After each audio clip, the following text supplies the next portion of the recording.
Hello friends, this is Timir Baron Chatterjee, mentor and managing partner of TCN Global and Economic Advisory Services LLP.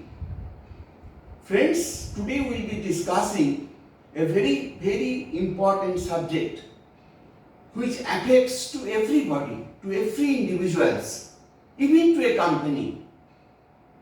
And the subject is how you can secure your financial independence. We have devised or formulated 10 basic steps which if you follow, then almost you can secure your financial independence and you will never face any financial problem even during your employment or even after employment. The first step is please maintain 50-30-20 strategy. This is 50-30-20 strategy. What it talks?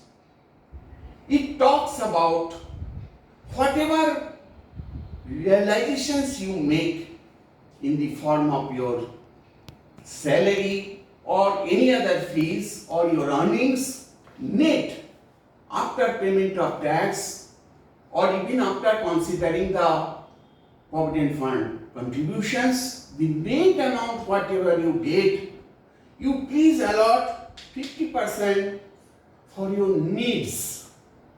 Needs means your livelihood, your food, your shelter, your educations, your mobile, these are all needs to be. Then 30% of your net earnings you invest in wants. What is the difference between need and wants? Need is essential, without which you cannot move. Without food you cannot move. Without house rent you cannot move. But 30% is wants, like your EMI, your car EMI, your various other white goods requirement, etc. But your allocation will be to the extent of maximum 30% of your net monthly earnings. And what about 20? 20 is compulsory savings. This 50-30-20 strategy is a well recognized strategy and being followed by all over the world. With gradual increase of your salary, so when you are in the age of 40-45, when your initial salary has been increased substantially, you can reduce 50 to 40, 30 to 20, and 40 you can go for savings. Savings are for rainy days. We have faced COVID-19 for a period of 2 years. It has paralyzed the financial structure of individuals. We have learned. Therefore, we have to take care of the savings from the very beginning. So with your gradual increase of income, you please reduce your needs and wants and put the balance in the savings category. This is a very important strategy which you must maintain from the beginning of your career. Next is the emergency fund.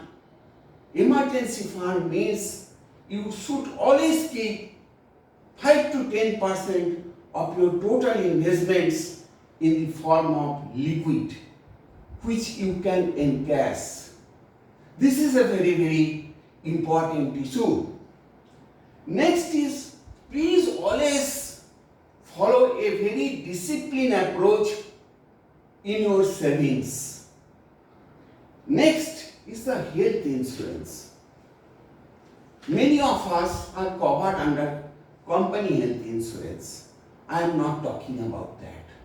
I am talking about the persons who are self-employed or they are working in an unorganized organizations where there is no PF, where there is no SIC and other social security benefits are not available. In that case, health insurance is very, very important. Mind that if you take the insurance at the earlier stage, young stage, the premium value will be very less. Like health insurance premium for a person of 25 years old and a person of 50 years old will have a huge difference. So please do not forget this health insurance part, particularly taking into account the COVID problem which all of us felt. Next is the PF contributions. You all know 12% PF contribution is compulsory. So 12% is contributed by the employee and 12% is contributed by the employer, not in a normal employment basis. But do you know you can contribute additional contributions to the provident fund in addition to 12%. There is a law. Many people do not know. Now you can ask me a question, why should I put additional contributions to provident fund? Because my net home income will come down. I will try to tell you that the interest on provident fund, taking into account both employers' contributions and employees' contributions, are exempt from taxations. And it also yields a very good amount of interest. Today, provident fund interest is 8.1% tax free. Now, if you gross up, if you are in a 30% category, actually effective rate of interest is around 10%. So why should you leave this particular opportunity? Instead of putting money in fixed deposits, in bank fixed deposits, which are all taxable. But here, if you contribute additionally, then that additional contributions, compulsory contribution, in any case it is there and you are enjoying 8.1%. But if you can contribute further, it depends on the company's policy. Maybe somewhere it gives permission to contribute up to 20% or 18% as the case may be. If that law is there, please avail this particular facility so that your contributions, additional contributions to provident fund is exempt from tax. But this year, certain rule has been made that if you contribute more than 2,50,000, then a certain part of tax will apply. Next is the PPA. I know many young people, particularly those who are in the IT segment, engineering segments, they are not that concerned about PF and PPF. Today, PPF interest is 7.1% and that is also tax free. If you are in a 30% tax bracket, this 7.1% is as equal to around 9 or 9.5% before taxations. You tell me which securities can provide you 9 or 9.5% or 10% interest. So 7.1% has to be equated with a gross up value of 10%, 9.5% to 10% before taxations. So contributions to the PF and PPF will help you to generate a very good amount of money. Next, always take the expert help when you will go for investments. Because particularly if you invest in securities, particularly if you invest in mutual funds, there you really need to have the expertise help. Please do not judge your own knowledge. Of course, you should have your knowledge and totally depending on the financial experts may not be prudent, but please always take the best advice of the financial consultant. Another important area is that those who are not in the pension scheme, particularly for self-employed people, shopkeepers, vendors, etc., they should also get one more benefit which is being allowed by the government of India, and that is auto pension scheme. You contribute a certain amount and central government will also contribute a certain amount, and after a certain period you will continuously get a pension ranging from 1,000 to 5,000 per month. This particular policy or this particular investment strategy must be taken by the self-employed people who do not have the regular PF benefit, gratuity benefit or pension benefits. This is mostly for them. But ordinary citizens, they can also go for this particular pension scheme. Equity is a very important subject. I am just giving you a very important statistics. In equity, normally we say 20 years back would have been the best time for investments. Whereas today could be the best day for investment also.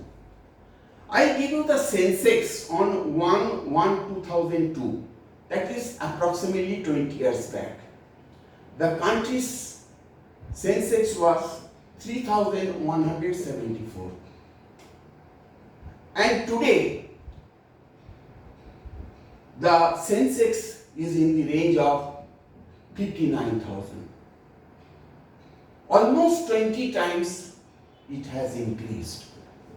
But be very careful that investment in equities for a people like us, ordinary people,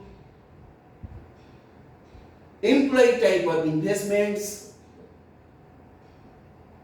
we should always select the fundamentally strong corporate. Fundamentally. What do you mean by fundamentally?